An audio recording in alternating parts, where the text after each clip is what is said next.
नमस्कार, मैं अविनाश रंजन गुप्ता आप सभी का अपने चैनल पर हार्दिक अभिनंदन करता हूं। आज के इस वीडियो में हम पढ़ने वाले हैं आर्य संस्कृति तथा नारी हितैषी के पक्षधर राष्ट्र कवि मैथिली शरण गुप्त के बारे में। अर्थात कभी कभी परीक्षाओं में यह प्रश्न पूछ लिया जाता है कि मैथिली शरण गुप्त को आर्य संस्कृति का संरक्षक या मैथिली शरण गुप्त जी को नारी हितैषी के पक्षधर क्यों कहे जाते हैं या मैथिली शरण गुप्त जी को राष्ट्र कवि की संज्ञा क्यों प्रदान की गई है, इस पर अपने विचार लिखिए। तो इसी विचार पर हम लोग आज के वीडियो में विस्तृत रूप से अध्ययन करने वाले हैं और इसके तरह तरह के बिंदु हैं जिन पर हम एक एक करके विचार करेंगे। सबसे पहले हम लोग आ जाते हैं राष्ट्र कवि पर। देखिए, 1886 में झांसी के करीब चिरगांव में जन्मे मैथिली शरण गुप्त अपने जीवन काल में ही राष्ट्र कवि के रूप में विख्यात हुए। इनकी शिक्षा दीक्षा घर पर ही हुई। संस्कृत, बांग्ला, मराठी और अंग्रेजी पर इनका समान अधिकार था। गुप्त जी राम भक्त कवि हैं। राम का कीर्तिगान इनकी चिर संचित अभिलाषा रही है। इन्होंने भारतीय जीवन को समग्रता में समझने और प्रस्तुत करने का भी प्रयास किया है। गुप्त जी की कविता की भाषा विशुद्ध खड़ी बोली है। भाषा पर संस्कृत का प्रभाव है। काव्य की कथा वस्तु भारतीय इतिहास के ऐसे अंशों से ली गई है जो भारत के अतीत का स्वर्ण चित्र पाठक के सामने उपस्थित करते हैं। गुप्त जी की प्रमुख कृतियां हैं साकेत, यशोधरा, जयद्रथ वध इत्यादि। गुप्त जी के पिता सेठ रामचरण दास भी कवि थे और इनके छोटे भाई सियाराम शरण गुप्त भी प्रसिद्ध कवि हुए।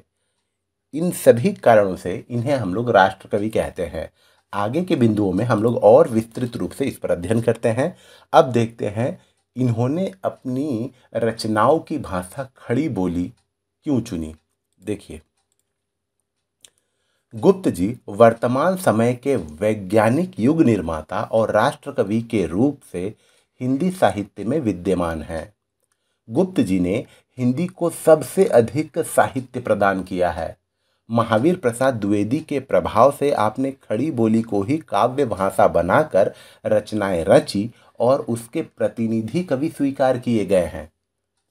देवकी नंदन खत्री की चंद्रकांता ने यदि लाखों हिंदी पढ़ने वालों को पैदा किया तो गुप्त जी की भारत भारती से अनेक कवियों को खड़ी बोली में काव्य रचने की प्रेरणा मिली।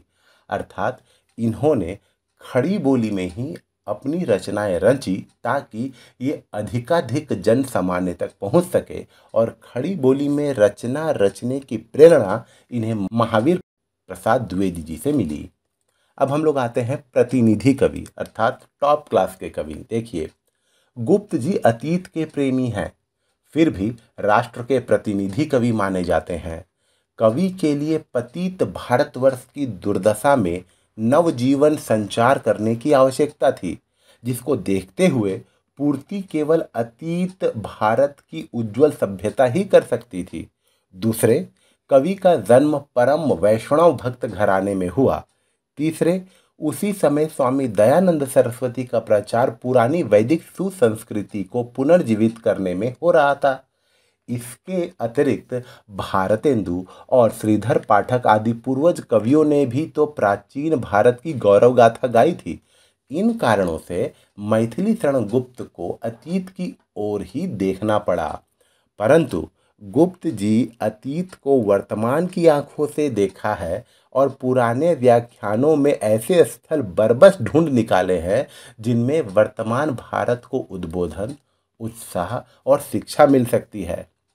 गांधीवाद से प्रभावित होने के कारण आप राष्ट्र प्रेमी तो थे ही, साथ में आपने साहित्यिक क्षेत्र में भी उसी भावना को कार्यान्वित किया। अपनी रचनाओं में जहाँ तहाँ हिंदू मुस्लिम एकता, स्वदेशी प्रेम, मजदूर किसान समस्या आदि की चर्चा करके वर्तमान भारत की समस्याओं का सुंदर चित्र प्रस्तुत किया। इसके अतिरिक्त भारत की सभी संप्रदायों और जातियों के लिए प्रतिनिधि रचनाएं लिखकर भी समूचे राष्ट्र के कवि बन गए। सिखों के लिए इन्होंने गुरुकुल लिखा और मुसलमानों के लिए काबा और करबला आदि अनेक ग्रंथ लिखे जिनमें बौद्धों का अहिंसावाद, कृष्ण भक्ति, राम पूजा, राजपूती आदि विषय को सरल रूप में प्रदर्शित किए गए हैं। इन्हीं सभी कारणों से हम लोग देखते हैं कि मैथिली शरणगुप्त हिंदी के प्रतिनिधि कवि है और राष्ट्र कवि होने का गौरव प्राप्त कर चुके हैं, क्योंकि इनकी रचना विविध विविध स्तरों में हम लोगों को देखने को मिलती है।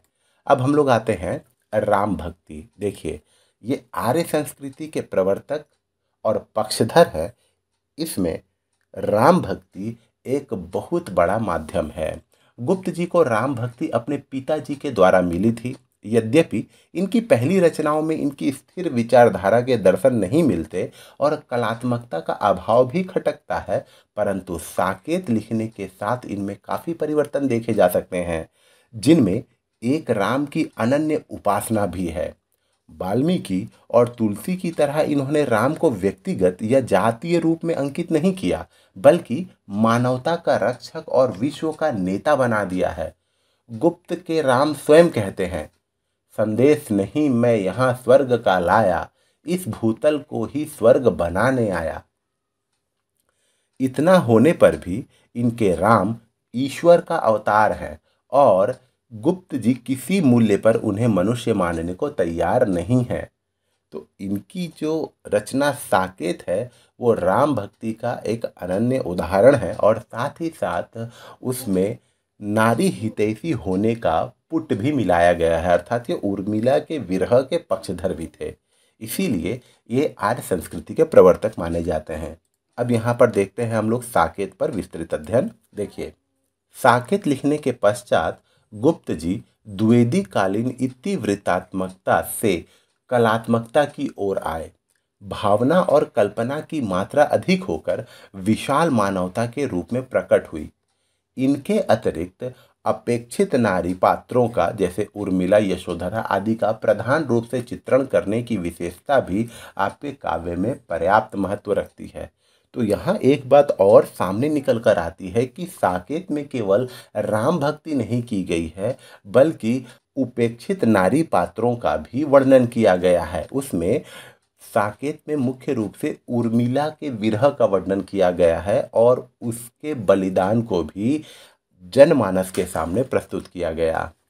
अब हम लोग आ जाते हैं अगले बिंदु पर, जो है कला का मोल। देखिए, गुप्त जी कला का महत्व कला के लिए ना मानकर जीवन के लिए मानते हैं। उनके विचार में वह कला स्वार्थिनी है जिसमें आदर्श नहीं। इनका तो दृढ़ विश्वास है, केवल मनोरंजन ना कवि का कर्म होना चाहिए, उसमें उचित उपदेश का भी मर्म होना चाहिए। अर्थात केवल मनोरंजन के लिए, एंटरटेनमेंट के लिए, विनोद के लिए हम लोगों को साहित्य की रचना नहीं करनी चाहिए, बल्कि उसमें मनोरंजन के साथ साथ उपदेश भी होना चाहिए। अब देखते हैं ये नारी हितैषी कैसे हैं। देखिए, साकेत गुप्त जी की सर्वश्रेष्ठ रचना है। साकेत की रचना राम गुणगान करने के लिए नहीं, बल्कि उर्मिला के उपेक्षित चरित्र को उज्ज्वलता का रंग भर देने के लिए की गई है। वह अयोध्या में ही रह रही थी, अतः महाकाव्य का नाम भी साकेत अर्थात अयोध्या ही रखा गया। इस दृष्टि से रचना पूर्ण सफल है। इसमें देखिए, उर्मिला का चरित्र इसमें सबसे अधिक आकर्षक है। वैवाहिक जीवन का प्रभात काल अभी प्रारंभ ही हुआ था कि वियोग की संध्या ने विपत्तियों की भयानक रात्रि के आने का संदेश सुनाया। भावना से कर्तव्य को ऊंचा मान उर्मिला चुप ही रही, उफ तक भी ना कर सकी। कहती है, कहा उर्मिला ने हे मन, पति पथ का तू विघ्न ना बन। 14 वर्षों तक अश्रुमाला पिरोती हुई उर्मिला का त्याग और बलिदान सचमुच महान है। कैकेयी के निंदित चरित्र को गुप्त जी ने बड़े ही कौशल से दया का पात्र बना डाला है। भरत मिलाप में ही उसके मुख से जब ये वचन निकलते हैं, युग युग तक चलती रहे कठोर कहानी, रघुकुल में भी थी एक अभागिन रानी। अब हम लोग आते हैं भ्रातृत्व पर। देखिए, भारतीय संस्कृति में भ्रातृत्व अर्थात भाईचारे का क्या महत्व है, ये हम लोगों को साकेत में देखने को मिलता है। भरत का चरित्र साकेत में और ही अधिक मनमोहक और आदर्श रूप से दिखाई देता है। भरत समस्त भीषण कांड का उत्तरदायित्व अपने ऊपर लेते हुए घृणा से पुकार उठते हैं, एक न मैं होता तो जग की क्या असंख्यता घट जाती, छाती नहीं फटी थी मेरी तो धरती फट जाती। सचमुच भरत भ्रातृ भावना की निर्मूल मूर्ति ही थे। अब हम लोग आते हैं अगले बिंदु पर, जो है यशोधरा। यशोधरा महाकाव्य गुप्त जी की दूसरी अमर कृति है। इसमें भी सिद्धार्थ अर्थात महात्मा बुद्ध की पत्नी यशोधरा का वर्णन है, जिसे प्रायः कवियों को दूरदर्शनी दृष्टि में पर्याप्त स्थान नहीं मिल सका। यशोधरा में नारी हृदय का परमोत्कृष्ट चित्रण किया गया है। मुख पृष्ठ का यह पद्य, अबला जीवन हाय तुम्हारी यही कहानी, आंचल में है दूध और आंखों में पानी, अर्थात अबला जीवन में तरह तरह की समस्याएं चिरकाल से चली आ रही है। वास्तव में नारी साहित्य का अनमोल रत्न है।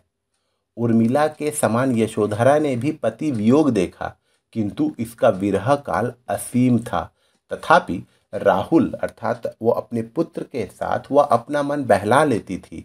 यशोधरा को गुप्त ने आत्म अभिमानिनी नारी के रूप में दिया है। वह कहती है, सिद्धि हेतु स्वामी गए या गौरव की बात, पर चोरी चोरी गए यही बड़ा व्याघात।